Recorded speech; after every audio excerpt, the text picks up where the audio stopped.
কেন মহাপ্রভুকে যুগ অবতার বলা হলো? ভাগবতে বর্ণন করছে, বলছে অন্তকৃষ্ণ বহির গৌর দর্শিতাঙ্গং বৈভবম যজ্ঞয় সংকীর্তন প্রায় জন্তিহি সুমেধসা। অন্তকৃষ্ণ বহির গৌর, অন্তরে কৃষ্ণময়, বহিরাঙ্গ শ্রীমতী রাধারানীর রূপমাধুর্য নিয়ে গৌর আমার অবতীর্ণ হবে। কোথায়? বলছে নদিয়া নগরে। তাই ধন্য নদিয়া, ধন্য কলি, ধন্য গৌর। যথাসময়ে গৌর আমার আবির্ভাব করলেন, জগতের জীবকে তিনি উদ্ধার করলেন। কেমন করে জগতের জীবকে উদ্ধার করলেন? বল কৃষ্ণ নাম, লহ কৃষ্ণ নাম। আরে যে কৃষ্ণ বলে না, প্রভু আমার তাকে দিয়েও কৃষ্ণ বলায়। আর যে কৃষ্ণ বলে, প্রভু কৃষ্ণ নাম শুনে তার প্রতি বিগলিত হয়ে যায়। আপনি আচিরে ধর্ম তিনি জীবরে শেখায়, অর্থাৎ নিজে আচরণ করে তিনি জীবকে শেখালেন। কি বললেন? আপনি আচিরে ধর্ম তিনি নিজের শেখায়। মহাপ্রভু নিজে আচরণ করে, হল সাউন্ড হয়ে যাচ্ছে কিন্তু, মহাপ্রভু নিজে আচরণ করে তিনি জগতের জীবকে শিক্ষা দিলেন। কেমন করে আচরণ? প্রভু আমার নিজে কৃষ্ণ বলে কাঁদে। আরে আরে আরে, সে কৃষ্ণ বলে কাঁদে, তাই তো জগতের জীব কৃষ্ণ বলে কাঁদে। প্রভু আমার যাকে দেখে তাকেই বলে কৃষ্ণ বলো। আরে রায় রামানন্দর কাছে মহাপ্রভু আত্মনিবেদন করেছিল, প্রশ্ন করেছিল, রায় রায় রায়, আচ্ছা রায়, এ জগতে প্রকৃত বিদ্যা কোনটা রায়? তুমি আমায় একটু বলবে? রায় রামানন্দ মহাপ্রভুকে বলেছিল, প্রভু এ জগতে অনেক বিদ্বান হয়ে বিদ্যা অর্জন করে কোনো জীব যদি পণ্ডিত হয় না, অন্ত্রে গিয়ে সে যদি কৃষ্ণ বলতে না পারে, তাহলে তার সব বিদ্যাই তো সার। প্রভু এ জগতে কেউ বিদ্বান না হয়েও যদি কৃষ্ণ বলে, সেই তো প্রকৃত বিদ্বান। অর্থাৎ জীবনে অনেক কিছু শিখলাম, অনেক কিছু অর্জন করলাম, কিন্তু কৃষ্ণ বলে ডাকতে পারলাম না, কৃষ্ণ বলে কাঁদতে পারলাম না। বলছে তোমার সব বিদ্যাই সার, তুমি জীবনে যা কিছু অর্জন করছো তোমার সবকিছু মিথ্যা। আরে জীব, তুমি কৃষ্ণ বলো, তুমি কৃষ্ণ বলে কাঁদো। কৃষ্ণ কে জানেন? অন্তকৃষ্ণ বহির গৌর দর্শিতাঙ্গং বৈভবন্ত। মহাপ্রভু তো কলির যুগের যুগ অবতার। অন্তরে কৃষ্ণ, বহিরাঙ্গর শ্রীমতী রাধারানীর রূপমাধুর্য নিয়ে অবতীর্ণ হলেন। সেই গৌর বলছে কৃষ্ণকে জানো? ঐশ্বর্যস্য বীর্যস্য যশং শ্রিয় জ্ঞান বৈরাগ্যশ্চৈব শরণং ভগ ইতিং গদা। যার মধ্যে সমগ্র ঐশ্বর্য, বীর্য, যশ, শ্রী, জ্ঞান, বৈরাগ্য অঙ্গাঙ্গিকভাবে পূর্ণরূপে রয়েছে, সেই তো কৃষ্ণ। আরে জানলাম, বুঝলাম, কিন্তু জীবনে সার করতে পারলাম না। হরি নামটাকে কণ্ঠের মালা করে কণ্ঠে ধারণ করতে পারলাম না। তুমি জপ করো, তুমি নাম করো, নাম করলে না, জপ করলে না, জীবনে কি পেলে? তুমি অনেক সুখ সম্পদ অর্থ তুমি পেলে বাবা, কিন্তু জীবনে যেদিন তুমি সবকিছু ছেড়ে চলে যাবে না, এই জগৎ থেকে তুমি কিচ্ছু নিয়ে যেতে পারবে না, তুমি সম্পদ নিয়ে যেতে পারবে না, তুমি তোমার অর্থকে নিয়ে যেতে পারবে না, তুমি তোমার সুখকে সঙ্গে করে নিয়ে যেতে পারবে না, তোমার সবকিছু এখানে ফেলে রেখে যেতে হবে। সঙ্গে করে কি এনেছিলাম? বলছে সঙ্গে করে মধুমাকা শ্রী নাম নিয়ে এসেছিলাম। যদি এই জগৎ থেকে চলে যেতে হয়, যেদিন জগৎ থেকে চলে যাব বাবা, এই বদন দিয়ে শুধু নামটাই মুখে করে নিয়ে যাব, অন্তরে কৃষ্ণ নাম ধারণ করে নিয়ে যাব, সঙ্গে করে আর কিছুই নিয়ে যেতে পারবো না। কথাটা বড় মনে পড়ে গেল। সিদ্ধ চৈতন্য বাবা বলে একজন ছিলেন। এই চৈতন্য বাবার নিবাস ছিল আমাদের পূর্ববঙ্গে। তার মা বাবা সংকল্প করেছিল, নিঃসন্তান ছিল। যখন তিনি সিলেটে গেছিলেন মহাপ্রভুর আঙিনার কাছে গিয়ে, সিলেটে মহাপ্রভুর যেখানে জন্মস্থান রয়েছে সেখানে গিয়ে সিদ্ধ চৈতন্য দাস বাবার মা বাবা গৌরের কাছে প্রার্থনা করেছিল, গৌর, বিবাহর অনেক বছর হয়ে গেল, গৌর, সন্তানাদি কিচ্ছু হলো না, গৌর, গৌর তুমি যদি কৃপা করো, আমার যে সন্তান হবে না, আমার সন্তান বড় হলে গৌর আমি তোমার কাজে নিয়োজিত করে দেব, গৌর। কিন্তু জীবনে মা বাবা ডাকটা একটু শুনতে চায়, একটা সন্তান দাও, সন্তান বড় হয়ে গেলে আমি তোমার সেবায় নিয়োজিত করে দেব, গৌর, তোমায় কথা দিয়ে গেলাম।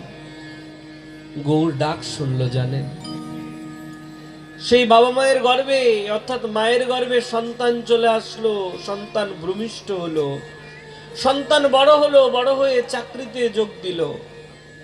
আমাদের এই ঢাকাতে এসে তিনি চাকরি করতে লাগলেন চৈতন্য বাবা। চাকরি করে প্রথম মাসের যখন বেতনটা পেল, বেতনটা হাতে পেয়ে ভালো লাগলো না। তিনি অর্থটা হাতে নিয়ে মনে মনে চিন্তা করছে, এই অর্থটা আমি কি করব, আমার তো কেউ নাই, অর্থাৎ মা বাবা দেহ রেখেছে, এই অর্থ আমার কি কাজে আসবে? এই অর্থ তো আমার কোনো কাজে আসবে না। আবার মনে মনে তিনি বিচার করছে, আরে জীবনে পড়াশোনা করলাম, জ্ঞান অর্জন করলাম, এর জন্যই তো জ্ঞান অর্জন করেছি। একবার চিন্তা করছে, আবার চিন্তা করছে, অর্থ দিয়ে কি বা করি? আচ্ছা, আমার মনের মধ্যে এরকম বিচলিত হচ্ছে কেন? কেন মনের মধ্যে এমন চিন্তা আমার? জানেন, চৈতন্য বাবা তার জন্মস্থানে এসে প্রতিবেশীদের কাছে জিজ্ঞাসা করতে লাগলো, আচ্ছা বলতে পারবেন আমার এরকম কেন হচ্ছে? সবাই অর্থ সম্পদ চায়, আমি অর্থ সম্পদ পেয়েও কেন আমার ভালো লাগছে না? কিছু লোক তাকে বলল, জানো,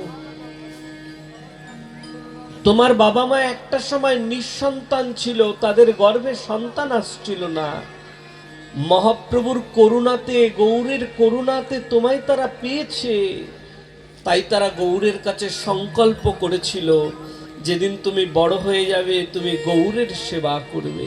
ও তাই বুঝি মনের এত বিচলিত আমার, তাই বুঝি মনের মধ্যে আমার এত বিচলিত হচ্ছে? সত্যিই তো, এই জীবন তো আমার জন্য নয়, এ দেহ তো আমার জন্য নয়, এ দেহ তো সত্যি আমার গৌরের জন্য পাওয়া। চৈতন্য বাবা আর কোনো চিন্তা না করে কি করলেন জানেন?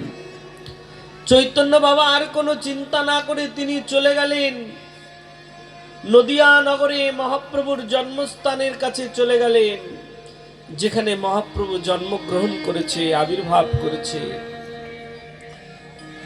মহাপ্রভুর দুয়ারে আঙিনায় গিয়ে যেখানে মহাপ্রভুর স্থাপিত বিগ্রহ রয়েছে, সেবা করা হয় নিত্যদিন। চৈতন্য বাবা মহাপ্রভুর বিগ্রহের সামনে সম্মুখে দাঁড়িয়ে গৌরের কাছে আর্তনাদ করতে লাগলো। কি হেন আর্তনাদ! এই জগতে এরকম করে আর্তনাদ কেউ করে নাই, চৈতন্য বাবা করে গেলেন। গৌরকে ডাকতে লাগলেন, জানেন, আরে আরে আরে গৌর, গৌর, তুমি না আমায় সংকল্প করেছিলে, গৌর, আমি না সারা জীবনের জন্য তোমার চির দাস হয়ে আছি, গৌর, গৌর তুমি না আমায় কথা দিয়েছিলে আমি বলে তোমার সেবা করব গৌর। গৌর আমার আর কেউ নাই গৌর, বলো না গৌর এখন আমার কি বা হবে গৌর, আমি কোথায় যাব গৌর, আমি কি বা করব গৌর, আমার আর কেউ নাই। গৌর তুমি তোমার চরণে আমায় একটু স্থান দেবে গৌর, আমি সারা জীবন ধরে তোমার সেবা করে যেতে চাই।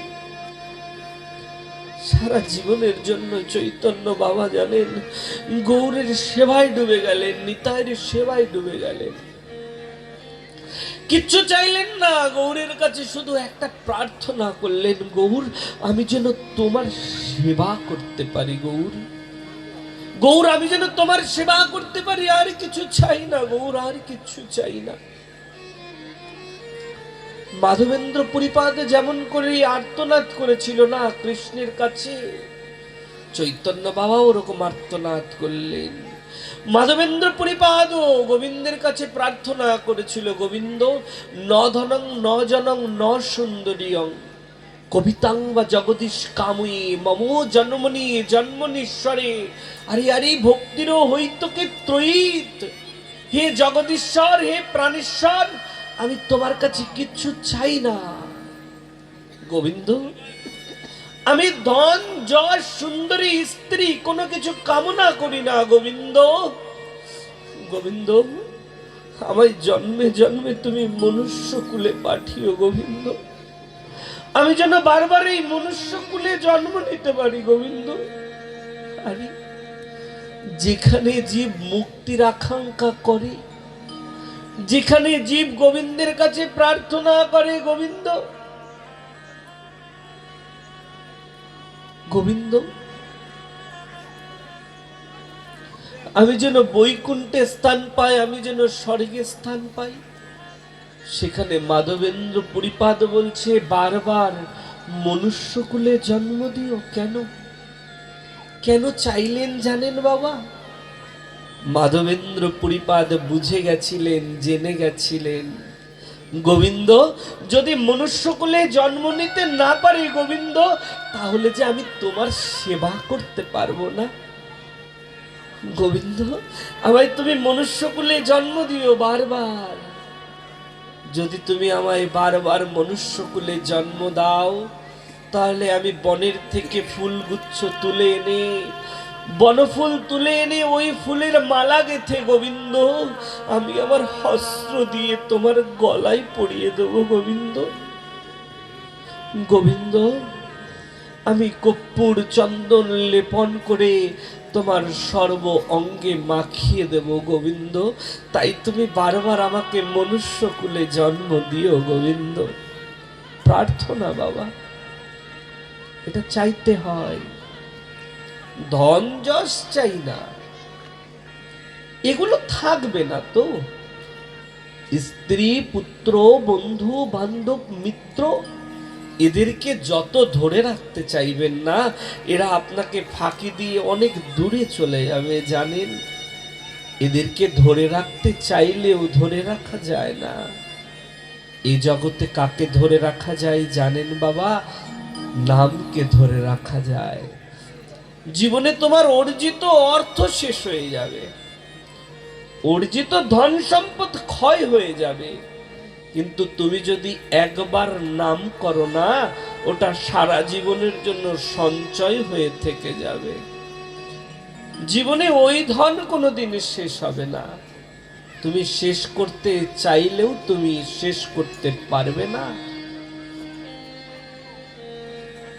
শাস্ত্রে বলছে না, একবার কৃষ্ণ নামে যত পাপ হরে পাপীর সাধ্য আছে রে বাবা, তত পাপ করে।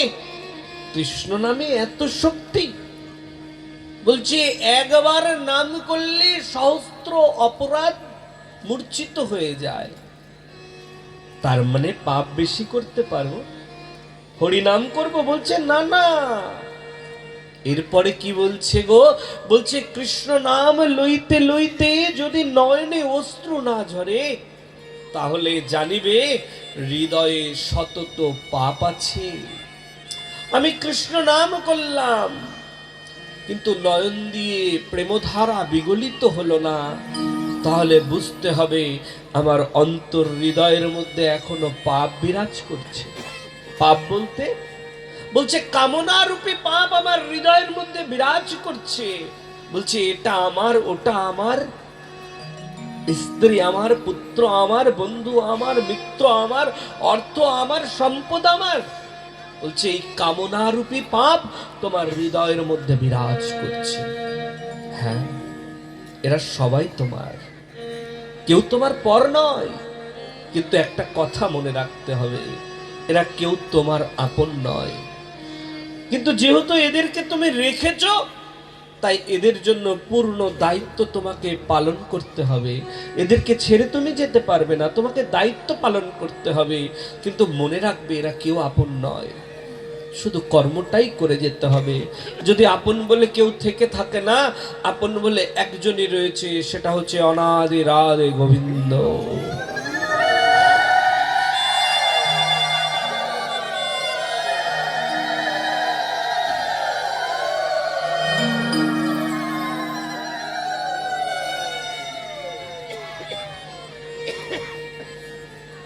বলার মতো যোগ্যতা তো নাই।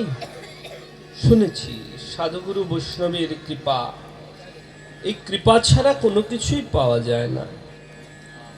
এ জগতে কৃপার উপরেই কিচ্ছু নাই। যার কৃপা হয়েছে সে পেয়েছে, যার কৃপা হয় নাই সে পায় নাই।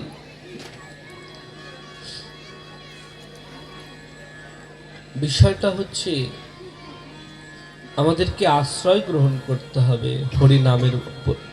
হরিনামের প্রতি আমাদের আশ্রয় গ্রহণ করতে হবে। যে আশ্রয় গ্রহণ করেছে তার কৃপা লাভ হয়েছে, যে আশ্রয় গ্রহণ করে নাই তার কৃপা লাভ হয় নাই। উপস্থিত সাধুগুরু বৈষ্ণব, এতক্ষণ আমরা গৌরলীলা আস্বাদন করলাম। গৌরচরণে শরণ নিয়ে মধুময় শ্রীধাম বৃন্দাবনে প্রবেশ করব। একটু সবাই মিলে দুই বাহু তুলে বলবো রাধে রাধে। সবাই মিলে দুই বাহু তুলুন, সবাই মিলে একসাথে বলুন রাধে রাধে। आरो जोरे राधे, आरो जोरे प्यार से बोलो, प्रेम से बोलो, जय जय श्री राधे, जय जय श्री राधे। उपस्थित साधुगुरु वैष्णव, বিষয়টা হচ্ছে দেখুন, আমি এখানে আপনাদের এখানে নতুন, যদিও আগে পরে করেছি। এসব জায়গায় পাঠ করতে গেলে অনেক ভয় ভ্রান্তি নিয়ে হয়তো পাঠ করতে হয়। কেন বলছে, এখানে আশেপাশে এত সাধু মহাত্মারা রয়েছে না, যে এখানে ভয় হয়ে যায়। কিরকম ভয় হয়ে যায়? আমাদের মন দিয়ে শুনবেন, এটা সাউন্ডটা একটু ঠিক করো। ভয় হয়ে যায় কিরকম?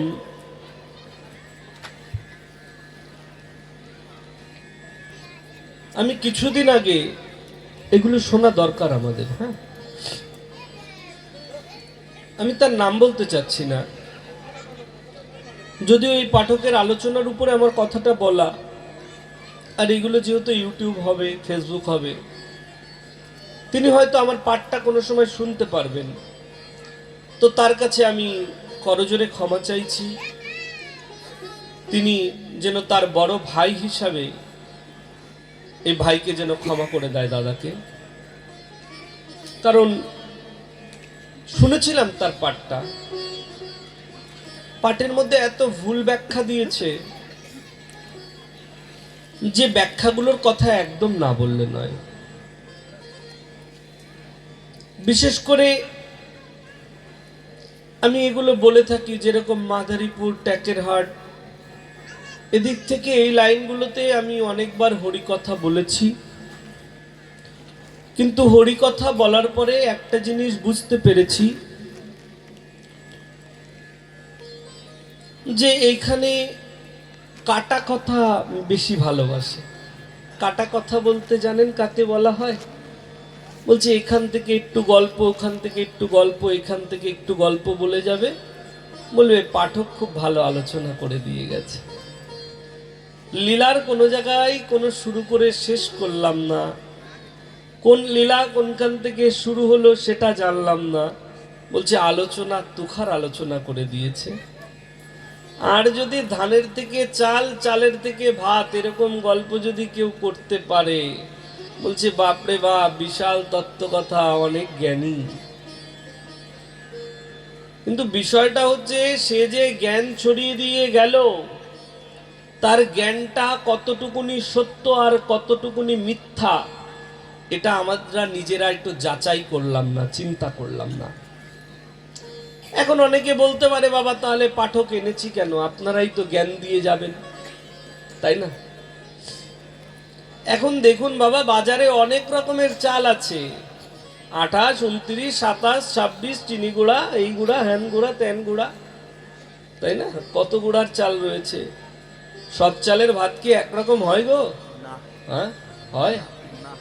আর সব চালের ভাত হতে কি একই সময় লাগে? লাগে না। তার জন্য আমরা বিচার করি কোনটা আমাদের মুখে ভালো লাগে সেটাই নিয়ে আসি না। তো ওটা চিন্তা করে নিয়ে আসি, এটা ভালো তাই নিয়ে আসি, ওটা বুঝতে পেরেছি। তো পাঠকদের আলোচনা শুনে আপনারা চিন্তা করেন এই খুব ভালো, তাহলে একেই নিয়ে আসি। কিন্তু সে কতটা সত্য আর কতটা মিথ্যা বলছে, এটা আমাদের একটু যাচাই করার প্রয়োজন রয়েছে। বিষয়টা হচ্ছে, প্রসিদ্ধ পাঠক, এখন খুব নাম হচ্ছে তার, তিনি একটা জায়গায় মালা সম্পর্কে আলোচনা করছেন। আমি এই বিষয়টা একটু বলে দিয়ে যাচ্ছি। অনেকে তার আলোচনাটা শুনে বলছে বিশাল তত্ত্ব কথা বলেছে। যদিও মালা এভাবে রাখা উচিত নয়, আমি অপরাধ নেবেন না, বোঝানোর জন্য মালাটা একটু বের করলাম। তিনি বলছে মালার মধ্যে প্রথমে 8টা গোট, এই 8টা গোটকে বলা হচ্ছে অষ্টসখী। তার আলোচনার কথা দিয়ে বলছি। তারপরে এই 8টা সখীর, এক একজন সখীর 8 জন করে সখী রয়েছে, ঠিক আছে? তাহলে এক একজন সখীর যদি 8 জন করে সখী হয়, তাহলে মোট কটা হচ্ছে? 8 × 8, তাহলে কত হচ্ছে? 64। 64 জন সখীর সখী। তারপরের 32 জনকে তিনি বলছে কি? 32 জন সখা। কি বলছে? 32 জন সখা। তাহলে 8, 64 আর 32, এটা যোগ করলে কত হয় গো বাবা? 104। যোগ করে দেখবেন, তাহলে 104 পর্যন্ত আমরা পেয়ে গেলাম কে কে রয়েছে, তাই না? তারপরে 4টেকে কি বলছে? বলছে এটা বলছে বীরা, আর এটা বলছে বিন্দা, এটা বলছে মা কালী, আর এটা বলে মহাদেব। তিনি আলোচনা করেছে। যে বাবা তার আলোচনা শুনেছে সে তো বলছে বিশাল জ্ঞানের কথা বলে দিয়ে গেছে। বাপরে বাপ, মালার মধ্যে মহাদেব রয়েছে, কালী রয়েছে, তাহলে জপ কেন করব না? ঠিক তো বলেছে। আর লোকে শুনে তো বলছে বিশাল বড় তত্ত্ববিদ্যক হয়ে গেছে, বিশাল তত্ত্ব কথা বলে গেছে। এরকম তত্ত্ব কথা তো আগে জানি নাই। যে শুনছে সেই বাহবা দিচ্ছে।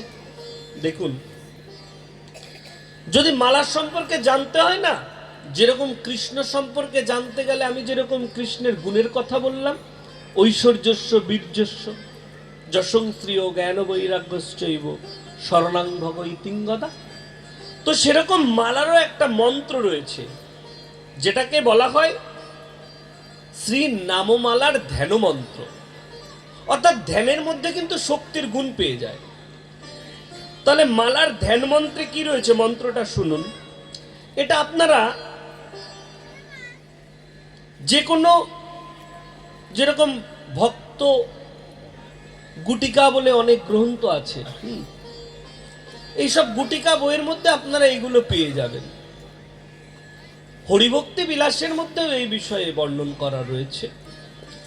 কি বলছে মালার ধ্যান মন্ত্রতে? বলছে ত্রিভঙ্গ ভঙ্গিম রূপম বেনু রন্দ করাঞ্চিতম গোপী মণ্ডল মধ্যস্থ শোভিতং নন্দ নন্দনম। এটা মালার ধ্যান মন্ত্র। ধ্যান মন্ত্রের মধ্যে যেখানে প্রকাশ করে দিচ্ছে, কি বলছে? ত্রিভঙ্গ ভঙ্গিম রূপম। কে রয়েছে ত্রিভঙ্গ ভঙ্গিম রূপ ধরে? কৃষ্ণ। তাহলে আমরা এবার বৈচিত্র্যটা একটু শুনে নি, মালাটা কি অ্যাকচুয়াল। এই মালাটাকে বলা হয় কি, মালাটা টোটালটা হচ্ছে রাসস্থলী। মালাটাকে কি বলা হয়? রাসস্থলী। আচ্ছা, এটা যদি রাস হবে, তাহলে ভগবান রাস কাদের সঙ্গে করেছিল? সখাদের সঙ্গে না গোপীদের সঙ্গে? হ্যাঁ, গোপীদের সঙ্গে। তাহলে ভগবান যদি গোপীদের সঙ্গে রাস করে, যেই রাসে মহাদেব রমণী সেজে প্রবেশ করেছিল, এটা জানেন অনেকে। কৃষ্ণ যখন জানতে পারল কেউ কোনো একজন পুরুষ রাসে প্রবেশ করেছে, সঙ্গে সঙ্গে ভগবান রাস ভঙ্গ করে দিয়েছিল, তাই তো? আপনাদের এখানে অষ্টকালী কীর্তন হবে, দেখবেন রাস কীর্তনটা শুনবেন, সেখানে আপনারা জানতে পারবেন মহাদেব গোপী সেজে রাসে প্রবেশ করেছিল, সঙ্গে সঙ্গে ভগবান রাসভঙ্গ করে দিয়েছিল। তাহলে যেই রাসে পুরুষ প্রবেশ করতে পারে নাই, পুরুষের কোনো অধিকার নাই, তাহলে আমি তো তাকে মূর্খ বলবো। এখন সেই মূর্খ পাঠক কেমন করে বলল 32 জন সখা রয়েছে মালার গোটের মধ্যে? এই 32টা গোট, 32টা সখা, মালার মধ্যে মহাদেব বিরাজ করছে। তাহলে এটা যদি রাসস্থলী হয়, মন দিয়ে শুনে নেবেন, তাহলে এই সুতাটাকে, মালার মধ্যে যে সুতা রয়েছে না, এই সুতাটা হচ্ছে স্বয়ং শ্রীমতী রাধারানী। এইটা হচ্ছে প্রেম মঞ্জুরি। এটাকে বলা হয় কি? প্রেম মঞ্জুরি। তাহলে এই সুতা যদি শ্রীমতী রাধারানী হয়, তাহলে কৃষ্ণ কোথায়? বলছে এই মালার গোটের মধ্যে দেখবেন এক একটা গিট রয়েছে, তাই না? এই গিটগুলোকে, এই গিটগুলোই হচ্ছে ভগবান শ্রীকৃষ্ণ। অর্থাৎ যত গিট, যে কটা গিট রয়েছে সে কটা কৃষ্ণ রয়েছে। আচ্ছা, গিট যদি কৃষ্ণ হয়, তাহলে এক একটা গোট কি? এক একটা গোট হচ্ছে এক একটা গোপী। অর্থাৎ এই যে 108টা গোট, এই 108টা গোট হচ্ছে 108টা গোপী। বিষয়টা বুঝতে পেরেছেন? কথাটা ক্লিয়ার হয়েছে? এই মালার মধ্যে স্বয়ং মঞ্জুরিরাও প্রবেশ করতে পারবে না। মঞ্জুরি দ্যাট মিনস হচ্ছে দাসী। কারণ দাসীরা কোনোদিন কৃষ্ণের সঙ্গে নৃত্য করতে পারে নাই, ভগবানের সঙ্গে একমাত্র গোপীরাই রাস করেছিলেন। বুঝতে পেরেছেন বিষয়টা? তাহলে এটা আমরা জানলাম, এটা আমরা বুঝলাম। তাহলে তিনি কেমন করে বললেন? এখন মালাটা যদি বিষয়বস্তু তাই হয়, তাহলে মালাটা আরো কিভাবে জপ করতে হবে, এটা আমাদের একটু আর একটু জেনে নেওয়া দরকার, তাই না? তিনি যে একটা কথা বলেছেন, মালার 8টা গোট প্রথমে, এটা হচ্ছে অষ্টসখী। এই অষ্টসখীও কিন্তু অষ্ট গোপী স্বরূপিণী। তাহলে প্রথমের কথাটা ওনার সত্য আছে, 8টা গোট 8টা সখী। তারপরের টুকুনিও মেনে নিলাম, 8 জন সখীর, 8 জন করে সখী রয়েছে, 64 জন সখী হলো, অর্থাৎ গোপী হলো। কিন্তু পরের 32 মহাদেব, বীরাবিন্দা, এগুলো তো মানতে পারলাম না। তাহলে এটা টোটাল ভুল। তাহলে এই মালাটাকে কি বলা হচ্ছে? মালাটাকে বলা হচ্ছে রাসস্থলী। তাহলে মালাটার আকৃতি কিরকম? বলছে মালাটার আকৃতি হচ্ছে কার মতো? গোপুচ্ছ, অর্থাৎ গরুর লেজের মতো, অথবা সর্প আকৃতি বলা হয়। কিরকম? এই যে দেখবেন মালাটার মোটা গোট থেকে শুরু হতে হতে সরু গোট এসছে। তাহলে আমরা মালা জপ করব কিভাবে? বলছে এইখানে হাত রেখে, এই যে তর্জন, এটাকে বাইরে বের করে রাখতে হবে। বের করে রেখে আমরা কি করি? অনেকে আছে যে মালা জপ করে শুরু করে দিই, না, এইভাবে জপ করতে নেই। তাহলে মালাটাকে হাতে নিয়ে একটা মন্ত্র বলতে হয়। কি মন্ত্র? বলতে হবে যে অবিঘ্ন কুরুমাল্লাং তং হরিনাম জপে সূচ শ্রী রাধা কৃষ্ণয় দর্শন দেহি মালা তু প্রত্যয় নামো চিন্তামণি রূপং নামৈব পরমো গতি নামাত পরতর নাস্তি তস্মা নাম উপাসমহে। এটা মালায় হাত রেখে বলতে হবে। তারপরে বলতে হয় জয় শ্রীকৃষ্ণ চৈতন্য প্রভু নিত্যানন্দন শ্রী অদ্বৈত গদাধর শ্রীবাসাদে গৌর ভক্ত বৃন্দ। আমরা যারা যারা মালা জপ করি, কোনো সময় একবার মালা জপ করে রাখতে নেই, কম করে হলেও 2বার মালা জপ করে রাখতে হয়। এখন রাখার সময় আমরা কি করি জানেন তো? মালা যেমন তেমন করে আমরা কিন্তু রেখে দিই জপ করে, না না, ওইভাবে কোনোদিন মালা রাখতে নাই। কেন? মালা রাখারও একটা মন্ত্র রয়েছে। তাহলে মালা রাখার সময় আমরা কি মন্ত্র বলবো? অথবা যে কোনো নামযোগ্য স্থানে গেলেও আমরা যখন নাম শুনে উঠে আসি না, তখনও কিন্তু এগুলো বলতে নেই। কি বলতে হয়? কোনো নাম শ্রবণ করলে মালা রাখতে গেলে আমাদের একটা মন্ত্র স্মরণ করে রাখতে হয়। কি বলবো? বলছে নাম যজ্ঞ মহাযজ্ঞ কালো নমস্তং নাশং কৃষ্ণ চৈতন্য প্রিয়র্থে নাম যজ্ঞ সমর্পণ। অর্থাৎ গোবিন্দকে স্মরণ করলাম। গোবিন্দ, আমি যে নাম প্রেমের প্রতি আশ্রয় গ্রহণ করেছিলাম, আমি তোমার দাস, আমি এখানে এই মালা এই নাম বিশ্রাম রাখছি, আমি রাখছি, আর কেউ নয়। কিন্তু এটাকে রেখে তারপরে চলে আসতে হয়। আর সে কিভাবে মালার বিষয়বস্তু সম্পর্কে আলোচনা করে দিল, আমার তো এগুলো মাথায় ঢোকে না। আমি যখন আমার শ্রী গুরুদেবকে বললাম, গুরুদেব এরকম এরকম আলোচনা করেছেন, তিনি তো আমাকে জিজ্ঞাসা করতে চাইলেন তার গুরুবর্গের নাম কি। আমি তার গুরুবর্গের নাম বললাম, তখন আমার গুরুদেব বলছে হয়তো গুরুদেবের সঙ্গ করে নাই ভালো করে। এর জন্য উচিত কি জানেন? আমাদের বেশি বেশি করে গুরুদেবের সঙ্গ করা। কারণ গুরুদেবের সঙ্গ করলে গুরুদেবের থেকে আমরা প্রাপ্ত পেতে পারি। কি প্রাপ্ত পেতে পারি? বলছে কৃষ্ণকে কেমন করে পেতে হয় তার কৌশলগুলো আমরা জানতে পারি। আর আমরা তো গুরুদেবের কাছে গিয়ে প্রার্থনা করি, গুরুদেব আমার ব্যবসা ভালো যাচ্ছে না, চাকরি ভালো যাচ্ছে না, ছেলের শরীরটা ভালো যাচ্ছে না, একটু আশীর্বাদ করে দিন। আরে গুরুদেব আশীর্বাদের পাত্র নিয়ে এসছে নাকি যে সবাইকে এক একটা করে দিয়ে দেবে, যা সব ভালো হয়ে যাবে, ভালো হয়ে যাবে, ভালো হয়ে যাবে? আরে না, গুরুদেবের কাছে একটা জিনিসে প্রার্থনা করতে হয়, গুরুদেব আমার যে ধন নাই, আপনি কৃপা করুন আমি যেন সেই ধন প্রেম অর্জন করতে পারি। গুরুদেব আমার একদম কৃষ্ণ ভক্তি নাই, আমার একদম কৃষ্ণ ধন নাই, গুরুদেব আপনি কৃপা করুন আমি যেন কৃষ্ণ ধনের ধনী হতে পারি, আমি যেন কৃষ্ণ প্রেমের প্রেমিক হতে পারি। এটা প্রার্থনা করতে হয়। এগুলো জানা দরকার আমাদের, কিন্তু আমরা এগুলো বুঝি না, এগুলো সম্পর্কে অনেক সময় জানি না। এখন মানুষ এমন হয়ে গেছে না, পাঠটাকে এতটা বিশৃঙ্খলা করে দিচ্ছে, আমি মাঝে মাঝে বিভ্রান্তি হয়ে যাই। কিছুদিন পরে না জানি কীর্তনের মতো দশা হয় না, পাটের মধ্যেও লুঙ্গি ডান্স ঢুকিয়ে দেয়, এই নিয়ে ভয়ে থাকি এখন। পাটের পরে দেখছি লোকে গান করছে। কি গান করছে? বলছে আরতি করছে, মঙ্গল দীপ জেলে অন্ধকারে কি আলোয় ভর দু চোখ প্রভু। এগুলো কি আমাদের পদাবলী কীর্তনের গান? মঙ্গল দীপ জেলে, হ্যাঁ কি গান গো? আমি ভালো জানিও না এই গানটা, শুনছিলাম সেদিনকে গানটা করছে। মঙ্গল দীপ জেলে ছায়াছবির গান এখন আমাদের ভাগবত আসরে বাংলাদেশের পাঠকরা করছে। পাটের পরে আরতি করছে, মঙ্গল দীপ জেলে, হা হারে কি শ্রী, আরে আরতি করে নন্দরানী, এরকম কত গান রয়েছে। এরকম গান রয়েছে না পদাবলী কীর্তনে? আরতি করে নন্দনারী বালক মুখরে হেরি, এইগুলো করো আরতি করার সময়। তা না কি মঙ্গল দ্বীপ জেলা হাই রে। আর লোকে বলছে বা বা বা কত সুন্দর আলোচনা করে গেল। আমি ভাঙায় একটা জায়গায় পাঠ করেছিলাম, ওইখানে বলছে এ গান করতে হবে। আমি বলছি আমার টাকা লাগবে না, আমি চলে যাচ্ছি বাবা, একদিন এসে পাঠ করে দিয়ে চলে যাই, তাও ভালো। এইসব পাঠ করতে পারবো না। এই হচ্ছে পাঠের দশা আপনাদের এই লাইনগুলোতে হয়ে গেছে, এই লাইনগুলোতে হয়ে গেছে। আমি নাম ধরে বলছি, এই যে ভাঙার থেকে শুরু হয়েছে, ভাঙা, ট্যাকেরহাট, মুকশেদপুর, হ্যান ত্যান, এখানে মানুষ একদম হরি কথা বোঝে না, একদম না। এরা শুধু কাটা কথা বোঝে, জানেন? আমি 10-12টা গল্প বলে তুই এখানে চলে যাব, বলবে ওরে বাপ রে বাপ পাঠকের অনেক জ্ঞান, কিন্তু একটা লীলা কথা শেষ করে যাব না, বলছে পাঠক ভালো না। আমার সম্পর্কে কালকে আলোচনা করবে, আরে দেখেছো গোসাই কত তত্ত্বকথা বলে গেছে।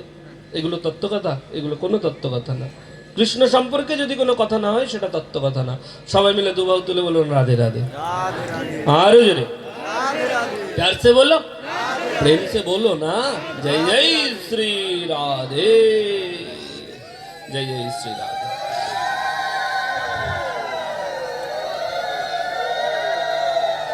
নৈমিষারণ্য অরণ্য। আচ্ছা, অরণ্যটির নাম নৈমিষার অরণ্য কেন?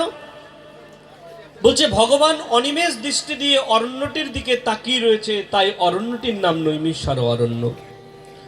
বিষ্ণুক্ষেত্র নৈমিষার অরণ্য, ভগবানের পলক পড়ে না, তাই অরণ্যটির নাম নৈমিষার অরণ্য।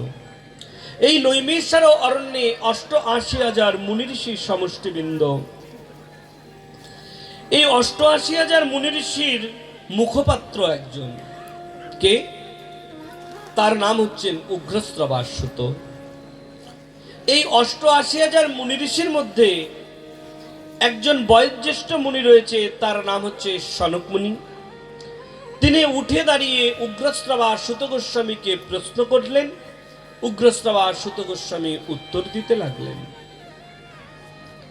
কি প্রশ্ন করেছিলেন? বলছে, ভক্তি জ্ঞান বিরাগাপ্ত বিবেক বর্ধতে মহান মায়ামোহ নিরাসঞ্চ বৈষ্ণবে ক্রিয়তে কথাম। গুরুদেব, হে মুনিবর, আপনি বলুন না, আমাদের মনের মধ্যে কেমন করে আমরা ভক্তি প্রেম সঞ্চার করতে পারি? আমাদের মনের মধ্যে একদম ভক্তি নাই, একদম প্রেম নাই। আপনি বলুন, আমরা কেমন করে সেই ভক্তি প্রেম অর্জন করতে পারি? আচ্ছা, আমরা শুনেছিলাম দেবর্ষি নারদের বলে অভিশাপ ছিল যে দুই ঘড়ির অধিক সময় দেবর্ষি নারদ যদি কোনো জায়গায় বসে থাকে, তাহলে দেবর্ষি নারদের মাথা পেটে মৃত্যু হয়ে যাবে। 2 ঘড়ি মানে কত মিনিট? 24 মিনিট। 1 ঘড়ি মানে, তাহলে 2 ঘড়ি মানে কত? 48 মিনিট। বলছে এই 48 মিনিটের অধিক সময় দেবর্ষি নারদ যদি কোথাও বসে থাকে, তাহলে দেবর্ষি নারদের মাথা পেটে মৃত্যু হয়ে যাবে। তাহলে সেই দেবর্ষি নারদ তিনি কিভাবে হরিকথা শুনেছিলেন? বলছি, এটাই তো ভগবানের কৃপা।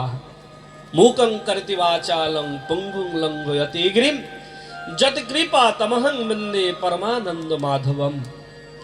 ভগবান যদি কৃপা করে না, বলছে মূকং করতি বাচালং, যে বোবাও কথা বলতে পারে। পঙ্গুং লঙ্ঘয়তে গিরিম, যে ল্যাংড়া, সে ল্যাংড়াও দৌড়াতে পারে। ভগবানের কৃপা হলে না, অন্ধও চোখে দেখতে পারে। এটাই ভগবানের কৃপা। যেরকম সূরদাস অন্ধ হয়েও দৃষ্টি পেয়েছিল না ভগবানের কৃপাতে, তাই কি বললেন? ভগবানের কৃপা ছিল, তাই তার মৃত্যুও চলে গেছে। বলছে ভাগবতের যদি এতটা ক্ষমতা না, তুমি যেতে চাইলেও যেতে পারবে না, তোমাকে বসিয়ে রেখে দেবে। ভাগবতের এতটাই ক্ষমতা, যদি তোমার মৃত্যু থাকে না, বলছে মৃত্যুও চলে যাবে। আমার সঙ্গে এরকম একটা ঘটনা ঘটেছিল। আমি 10 মিনায় একটা জায়গায় হরিকথা বলতে গেছিলাম, ভালো লাগছিল বড়। পাঠের পরে ওইখানে একটা বাবা বলছিল, জানেন আমি অনেক হরিকথা শুনতে আসি, কিন্তু কোনো জায়গায় হরিকথা শুনি না। কেন? বলছে হরিকথা শোনার নাম করে এসে চায়ের দোকানে বসে শুধু চা খেয়ে যায় আর বিড়ি খেয়ে যায়, কিন্তু আপনার পাঠ শুনতে এসে আমি যেতে পারি নাই। কেন? বলছে অনেকবার যেতে চেয়েছি, মনে হচ্ছিল যদি চলে যাই কোনো কথা হয়তো শূন্য হয়ে যাবে, তার জন্য যেতে পারি নাই, পুরো পাঠটাই শুনেছি। আমি বলি না না, এটা আমি বলি নাই, ভগবান শুনিয়েছে, তাই আপনি শুনেছেন। ভাগবত আপনাকে ধরে রেখেছে, তাই আপনি রয়েছেন। এটাই ভাগবতের কৃপা, আর ভাগবতের এতটা ক্ষমতা রয়েছে। বলছে সেই ভাগবতের ভগবানের কৃপাতে দেবর্ষি নারদের অভিশাপ মোচন হয়ে গেল। আচ্ছা, এই দেবর্ষি নারদ তো সনকাদি ঋষিদের কাছে হরিকথা শুনেছিল। কেন হরিকথা শুনেছিল? বলছে ভক্তির 2 পুত্রকে উদ্ধারের জন্য দেবর্ষি নারদ সনকাদি ঋষিদের কাছে 7 দিন হরিকথা শুনেছিল। সনকাদি ঋষি কারা? ব্রহ্মার মানুষ পুত্র সনক, সনন্দন, সনাতন, সনত কুমার। তারা ভক্তির 2 পুত্রের উদ্ধারের জন্য, জ্ঞান বৈরাগ্যের উদ্ধারের জন্য তারা হরিকথা শুনিয়েছিলেন। দেবর্ষি নারদ ওইখানে বসে বসেই হরিকথা শুনেছিলেন সনকাদি ঋষিদের কাছে। যেদিন 7 দিন ভাগবত বিশ্রাম রাখা হয়ে গেল, দেবর্ষি নারদ একটা প্রশ্ন করলেন সনকাদি ঋষিদের কাছে। মন দিয়ে শুনবেন এগুলো।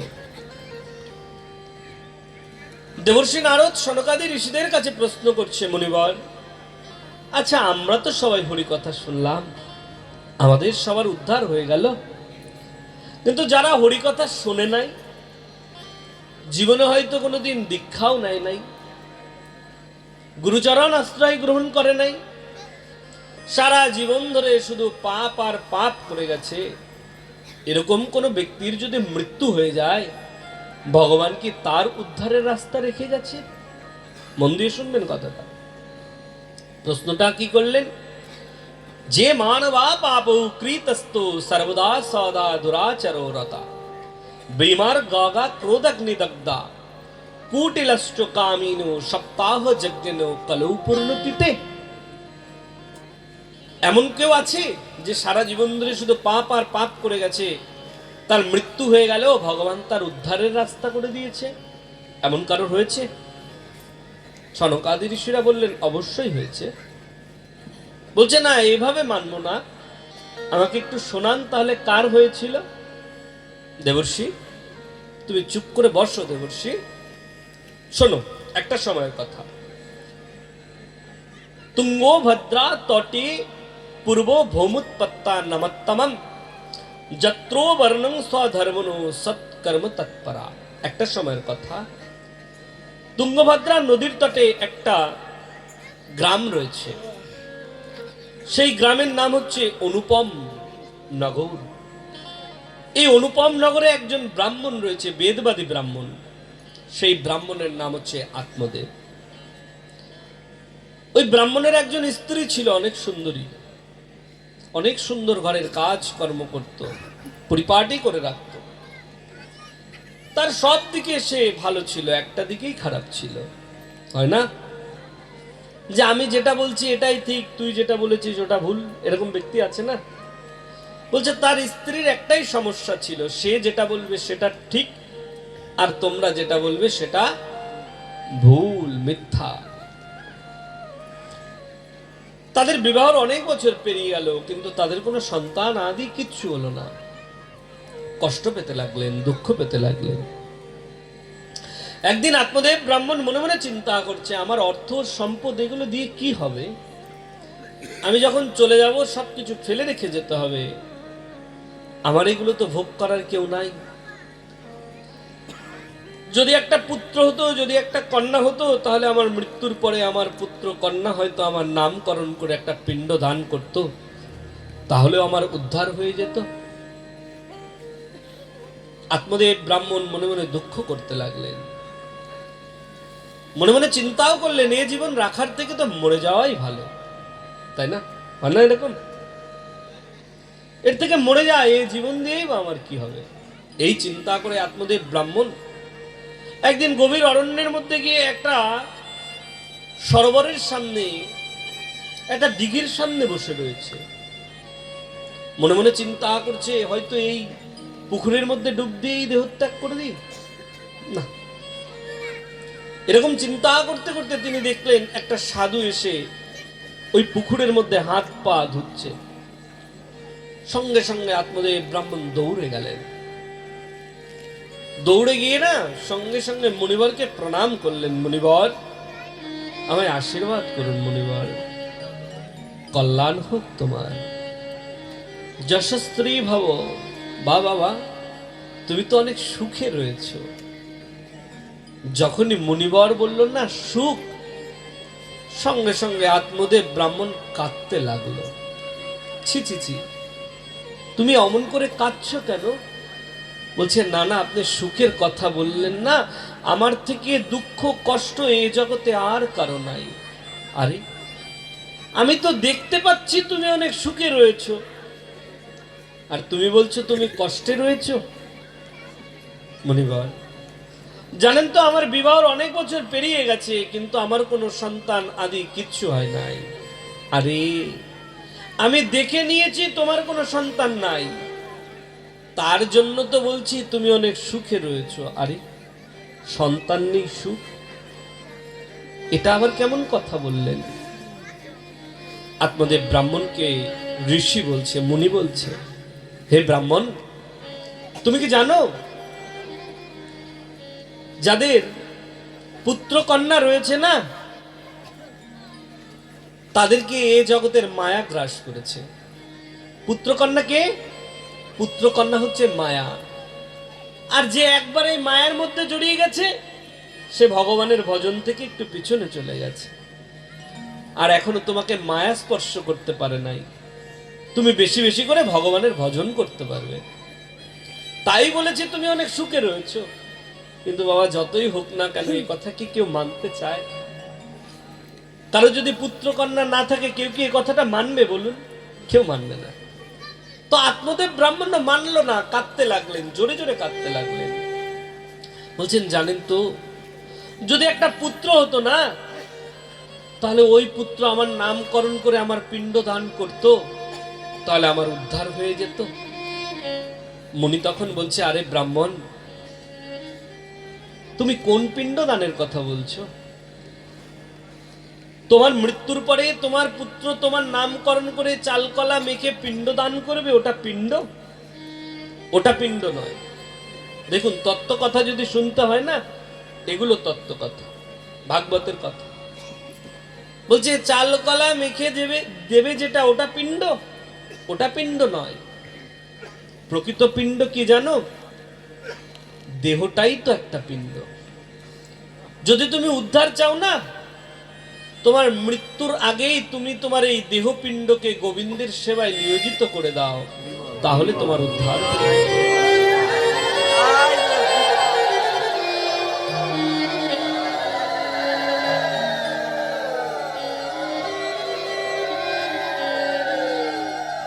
না মনিবার, আপনি এমন করে বলবেন না। আরে দেখো, পুত্র যদি সুপুত্র হয় না, সে বাবা মায়ের থেকে সুখ আর কারোর হয় না।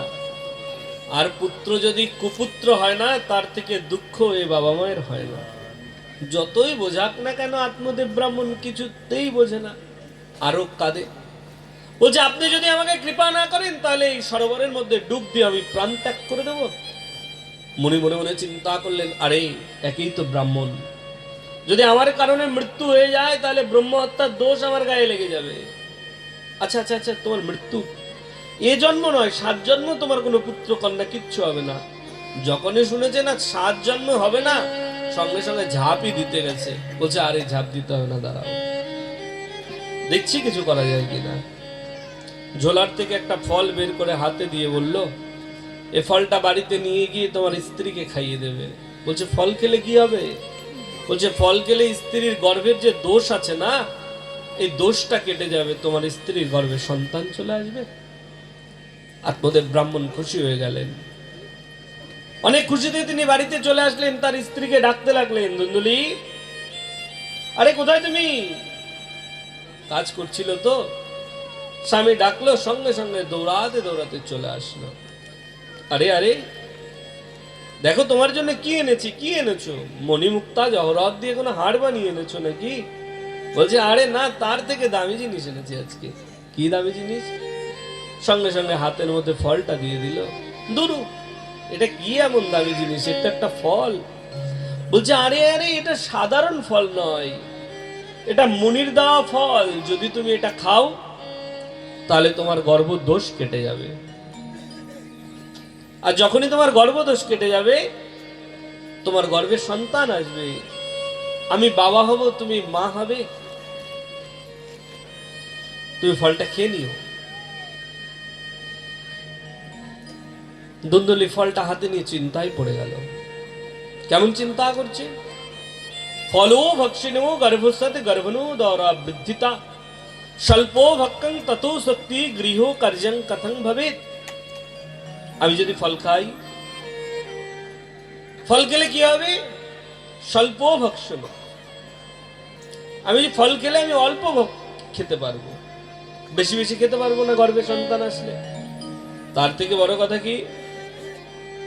ততো শক্তি গৃহ কার্যং কথং ভবেত। আমি তো ঘরের কাজকর্ম করতে পারবো না। তার থেকে বড় কথা, ঘরে যদি কেউ আগুন লাগিয়ে দেয়, তাহলে তো আমি দৌড়ে পালাতে পারবো না। তার থেকে বড় কথা, গর্ভে যদি সন্তান আসে, প্রসব যন্ত্রণা ও তো আমি সহ্যই করতে পারবো না।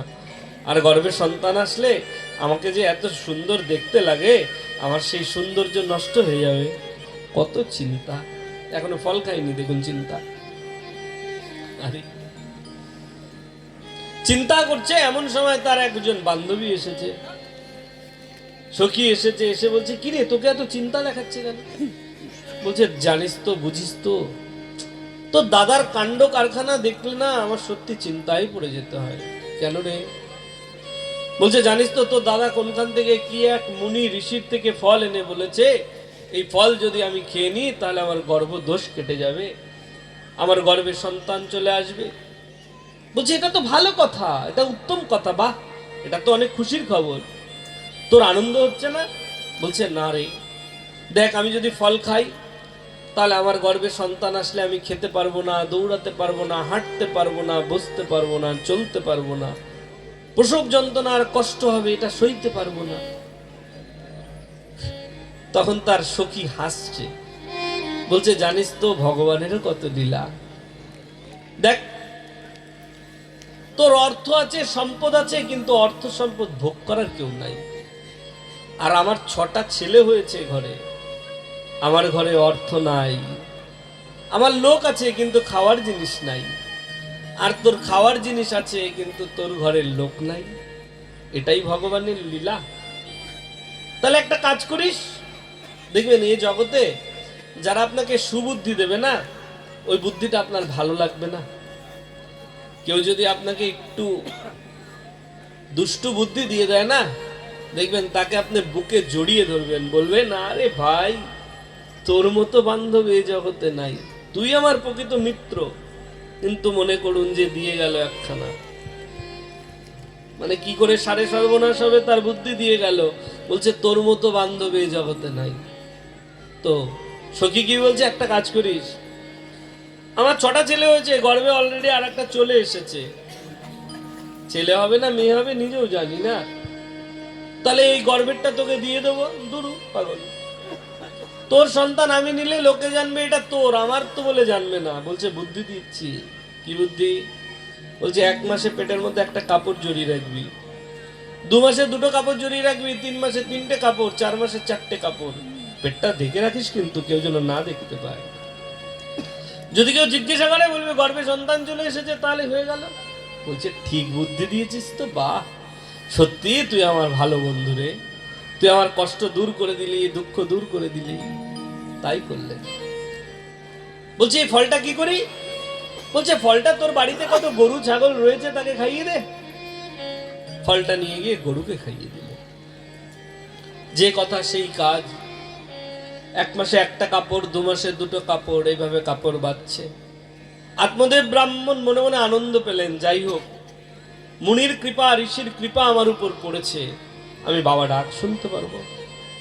যথাসময়ে কি হলো, ওই সখীর একদিন রাত্রেবেলায় একটা পুত্র সন্তানের জন্ম দিল।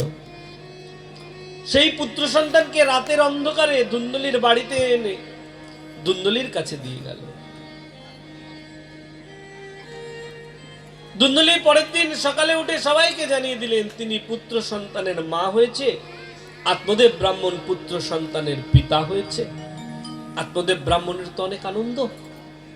মুনি ঋষি সাধুদেরকে খবর দিলেন, দান করতে লাগলেন, ধ্যান যজ্ঞ করতে লাগলেন। যে যা চাইছে আত্মদেব ব্রাহ্মণ খুশিতে তাদেরকে তাই দিয়ে দিচ্ছে। মুনি ঋষি এসেছে, ব্রাহ্মণরা এসেছে, আত্মদেব ব্রাহ্মণ তাদের কাছে নিবেদন করলেন, মুনিবর আপনাদের কৃপাতেই আজকে আমি পিতা, পুত্র সন্তানের পিতা হয়েছি। তো আপনারা কৃপা করে যদি একটু পুত্র সন্তানের নামকরণ করে দিয়ে যেতেন না, তাহলে বড় উত্তম হতো। ঘরের থেকে বউ শুনতে পেয়েছে, ধুন্দুলি শুনতে পেয়েছে। কি? আরে কি বলছো এইসব কথা? আমি 10 মাস 10 দিন সন্তান গর্ভে রেখেছি, কত কষ্ট হয়েছে আমার। আমার সন্তান আর নাম রাখবে কিনা ওই মুনি ঋষিরা? এইসব চলবে না, এইসব হতেই পারে না, হয় না? তাহলে কি নাম রাখা যায়? বলছে আমার ছেলে নাম থাকবে আমার নাম অনুসারে, আমার নাম অনুসারে আমার সন্তানের নাম থাকবে। কি নাম? বলছে আমার নাম ধুন্দুলি, আমার পুত্রের নাম হবে ধুন্ধকারী। হয় না? একটা ঘটনা বলি, মজার গল্প, সত্যি বাস্তব গল্প। দেখুন নাম নিয়ে না মানুষের অনেক কৌতূহল থাকে, কিন্তু নামকরণ কোনো সময় এরকম করতে নেই। অনেক নিয়ম নিষ্ঠা দিন দেখে নামকরণ করতে হয়। কিন্তু আমরা কি করি, ওই যে টিঙ্কু চিঙ্কু পিঙ্কু ঝিন্টু মিন্টু একটা রেখে দিলাম, আরে এসব একটা নাম হলে পাখির নাম না টিয়ার নাম বোঝাও যায় না। ইন্ডিয়া তো দেখা যায় যে কোনো ছেলের নাম বুলেট, আরে বাপরে বাবা, আমি তো একবার ভয় পেয়ে গেছিলাম, কি নাম এইসব, এরকম নাম থাম আছে। কি হয়েছিল কোনো একটা জায়গায়, দেখুন নাম নিয়ে মানুষের কত অভিযোগ, কত রাগ হতে পারে। গল্পটা শুনুন। এক ভাইয়ের এক বোনকে বিয়ে দিয়েছে। বোনের কি হয়েছে, বিয়ের পর একটা ছেলে হয়েছে জানেন। এখন যখন যেহেতু ছেলে হয়েছে, একটাই বোন, তার একটা ছেলে হয়েছে, ভাগ্নে হয়েছে, ভাগ্নের সুন্দর একটা নাম রাখবে। তো মামা শখ করে ভাগ্নের নাম রেখেছে। মামা শখ করে ভাগ্নের নামটা রেখে রেখে তার বোনকে বলেছে, আমার ভাগ্নের নাম এটা রাখিস। কি হয়েছে, ওই মেয়ের বাড়ির থেকে না ওই মামার দেওয়া নামটা রাখে নাই। ঠিক আছে, এখন তারাই নিজেরা মিলে একটা সিদ্ধান্ত নিয়ে একটা নামকরণ করে ছেলেটার নাম রেখে দিয়েছে। এখন মামার মনে মনে অনেক কষ্ট হয়েছে। আরে আমার ভাগ্নে হলো, আমি এত সুন্দর করে একটা নাম দিলাম, ওই বাড়ির থেকে এই নামটা রাখলো না। এই নিয়ে মামার মনের মধ্যে অনেক রাগ। এখন বোন এসে একদিন বলছে, ভাই তুই রাগ করিস না, তোর বড় ভাগ্নের নাম এটা রাখতে চেয়েছিলি, রাখতে দেয়নি তো, কিন্তু আমি কথা দিচ্ছি এরপরে যদি আর একটা ছেলে হয় না, তুই যা নাম রাখবি আমি সে নাম রেখে দেবো, তোকে কথা দিয়ে গেলাম। যে কথা সেই কাজ। আবার কি হয়েছে, 4-5 বছর পরে আবার একটা পুত্র সন্তান জন্ম দিয়েছে। এখন যখন পুত্রটা হয়েছে, বোন ওই তার শ্বশুর বাড়ির সবাইকে বলেছে, আমার এই ছেলের নাম তোমরা কেউ রাখতে পারবে না, কিন্তু যদিও রাখো আমি কিন্তু এই নাম রাখতে দেবো না। কেন? বলছে আমার ভাই একটা সময় রাগ করেছে এই নাম নিয়ে, আমার এই ছোট ছেলের নাম আমার ভাই রাখবে। সবাই রাজি হয়েছে, ঠিক আছে মামা এটা রাখুক। এখন কি হয়েছে, ভাইকে ফোন দিয়েছে, ভাই তুই তো আবার মামা হয়েছিস, আমার আবার ছেলে হয়েছে ভাই, এখন তুই তোর ছোট ভাগ্নের নাম রেখে দে, তুই যে নাম করবি আমি আমার তোর ভাগ্নের সে নাম থেকে যাবে। মামা তো ওই রাগটা মনে আছে, আরে প্রথম ভাগ্নে হয়েছে তার নাম রাখতে দিসনি, এখন আমার কাছে এসছিস, ঠিক আছে যা নাম বলবো তাই রাখবি তো? বলছে হ্যাঁ। বলছে আচ্ছা বড়টার নাম যেন কি রেখেছিস? বলছে সবাই মিলে তো বড়টার নাম স্বর্গ করেছিল। বলছে আচ্ছা বড়টার নাম যদি স্বর্গ হয় না, ছোটটার নাম নরক রেখে দে। মামা রাগের মাথায় বলছে ছোটটার নাম নরক করে দে, ওটা স্বর্গ আর এটা নরক, তোর আর কোনো ঝামেলা হলো না। তুই কোনো সময়ের জন্য না, আমাদের উল্টোপাল্টা নাম রাখতে নাই। যেরকম নাম না সেরকম তার কর্ম হয়। নাম গুণে কিন্তু মানুষ তৈরি হয়। অর্থাৎ তারা যে তার পুত্রের নাম রেখেছিল স্বর্গ, অনেক চিন্তা করেই রেখেছিল, তার কর্মটাও ওরকম হবে, চিন্তা চেতনাটাও ওরকম হবে। তো বিষয়টা হচ্ছে আমাদের এগুলো জানতে হবে। এই যে ধুন্দুলি তার পুত্রের নামকরণ কি করে দিলেন? ধুন্দুকারী। ধুন্দ কথার অর্থ কি জানেন বাবা? ধুন্দ কথার অর্থ হচ্ছে বিবাদ, যে ঝগড়া করে, ঝামেলা করে, তাকে বলা হয় ধুন্দ। আর কারি কথার অর্থ হচ্ছে করে, যে সবসময়ের জন্য বিবাদ করে, ঝগড়া করে